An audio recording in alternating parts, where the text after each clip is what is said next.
आपको याद होगा, अब ये वाक़या चूँकि मसाइब में पढ़ा जाता है, मैं लेकिन फ़ज़ाइल में पढ़ रहा हूँ इस वाक़े को, ज़रा मुलाहिज़ा फरमाइएगा कैसे रूह को ज़िंदा करते हैं मासूमीन। शाम के दरबार का वाक़या, शाम के बाज़ार का वाक़या मुख्तलिफ़ तरीक़ों से नक़ल हुआ है कि शाम के बाज़ार में या दरबार में एक बूढ़ा शामी आया चौथे मौला के सामने और उसने कहा अल्हम्दुलिल्लाहिल्लज़ी क़तलकुम व अहलककुम व नसर अमीर अल-मोमिनीन यज़ीद इब्न मुआविया अलैकुम। सारी तारीफ़ें उस खुदा की जिसने तुम्हें कत्ल किया, तुम्हें बर्बाद किया, तुम्हें हलाक किया, और सारी तारीफ़ें उस खुदा की जिसने अमीरुल मोमिनीन यज़ीद इब्न मुआविया को तुम पर कामयाबी अता की। सोचिए ये बूढ़ा कितना मुर्दा होगा दिली तौर पर जिसकी ज़बान से ये जुमले निकल रहे हैं। मुर्दा है कि नहीं?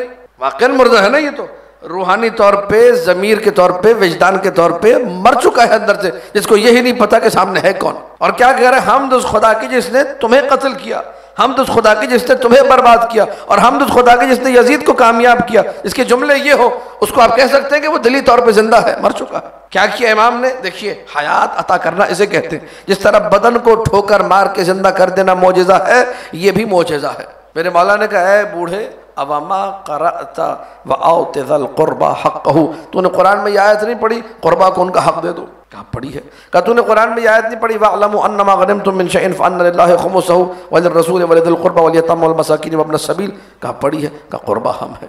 कहा तूने ये आयत नहीं पढ़ी कुरान में, क़ुल ला असअलुकुम अलैहि अजरन इल्ला अल मवद्दत फ़िल क़ुरबा? कहा पढ़ी है। कहा क़ुरबा हम है। कहा तूने ये आयत नहीं पढ़ी, इन्नमा युरीदुल्लाहु लियुज़हिबा अन्कुम अर्रिज्स अहलल बैति व युतहिरकुम तत्हीरा? अल्लाहुम्मा सल्लि अला मुहम्मदिन व आले मुहम्मद। मासूमीन के लिए बावाज़ बुलंद दुरूद पढ़ा कीजिए, अल्लाहुम्मा सल्लि अला मुहम्मदिन व आले मुहम्मद। जिन लोगों ने मासूमीन के नामों पे बावाज़ बुलंद दुरूद नहीं पढ़ा, फिर तौफीक सल्ब होती है। अब वो गैर मासूमों के नाम पे बुलंद आवाज़ से दुरूद पढ़ते हैं, लेकिन मासूम के नाम पे पढ़ने की तौफीक नहीं मिलती। लिहाजा बावाज़ बुलंद दुरूद पढ़िए, अल्लाहुम्मा सल्लि अला मुहम्मदिन व आले मुहम्मद। तवज्जुहात है या नहीं? 4 आयत से मेरे मौला ने पढ़ी, आखिरी आयत आयत तफसीर। वो बूढ़ा रोने लगा, आंखों से आंसू जारी हो गए। क्या हुआ?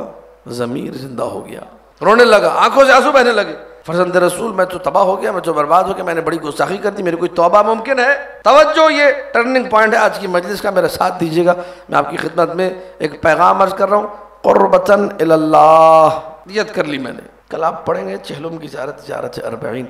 ये जुमला याद कीजिएगा, मैं आपके सामने भी पढ़ रहा हूँ, फम्माकुम माकुम ला मआ अदुव्विकुम। मैं आपके साथ हूँ, आपके साथ, आपके दुश्मन के साथ नहीं, आपके गैर के साथ नहीं। ज़ियारत अर्बईन, ज़ियारत अर्बईन का अहम तरीन पैगाम कि सिर्फ आपके साथ, आपके साथ, आपके साथ, आपके गैर के साथ नहीं, आपके दुश्मन के साथ। मौलाना ने कहा हमारे साथ हो जाओ, दुश्मन को छोड़ दो, अल्लाह तुम्हारी तौबा कबूल कर लेगा। तवज्जुहात है कि नहीं? बूढ़े ने साथ का ऐलान किया कि मैं आपके साथ हूँ, दुश्मन पे लानत भेजता हूँ। यजीद ने बूढ़े को बुलाया, पूरी तवज्जो चाह रहा हूँ, यजीद ने शामी बूढ़े को बुलाया, गर्दन कटवा दी। यजीद ने क्या किया?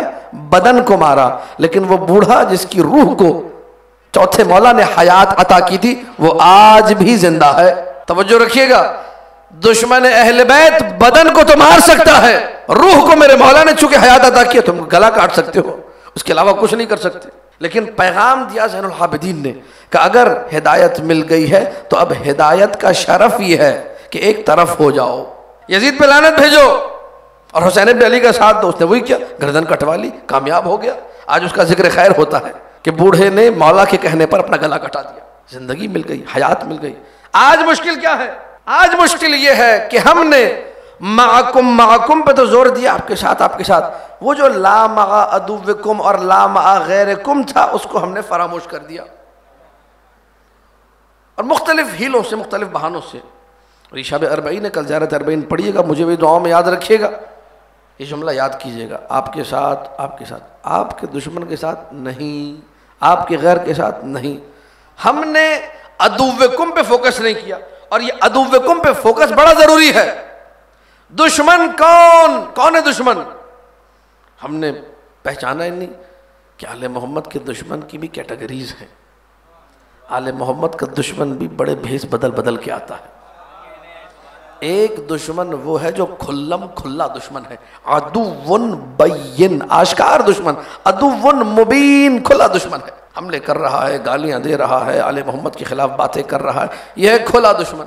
अदुव्वे हमारी कौम की मुसीबत यह है जिन्हें तारीख ने आले मोहम्मद का अदुव्वे मुबीन करार दिया। जो आले मोहम्मद के सामने लश्कर लेकर आए उनको भी मुख्तलिफ बहानों से दुश्मन मानने को तैयार नहीं। भाई जंग जमल सबके सामने है या नहीं? जंग जमल में दुश्मनी आश्कार है, दुश्मन कौन है मालूम है, लेकिन आपकी कौम में तितर बितर इधर उधर मुख्तलिफ मकामात पे आपको ऐसे लोग नजर आएंगे, नहीं ऐसे नहीं बोलते, बुरी बात होती है, रसूल की ज़ौजा थी, अमीरुल मोमिनीन ने एहतराम किया था। ये वो है जिसे खुला दुश्मन भी नजर नहीं आ रहा, जिसको खुला दुश्मन नजर नहीं आ रहा, जिसको कैटेगरी जो सुपरलेटिव डिग्री है, नंबर 1 कैटेगरी, जिसको वो दिखाई नहीं दे रही, उसको बाकी 2 कैटेगरियां कहाँ समझ में आएंगी? वो तो वैसे ही हिडन है, छुपी हुई है। खुल्लम खुल्ला दुश्मन को जो नहीं मानेगा वो कभी भी बाकी की 2 किस्में समझ, बाकी की 2 किस्में मेरे मौला ने बयान की कि हमारे दुश्मन की 3 किस्में हैं। एक है अदुव्वे मुबीन, और एक है सदीकुल अदु, और एक है अदुव्वुस सदीक।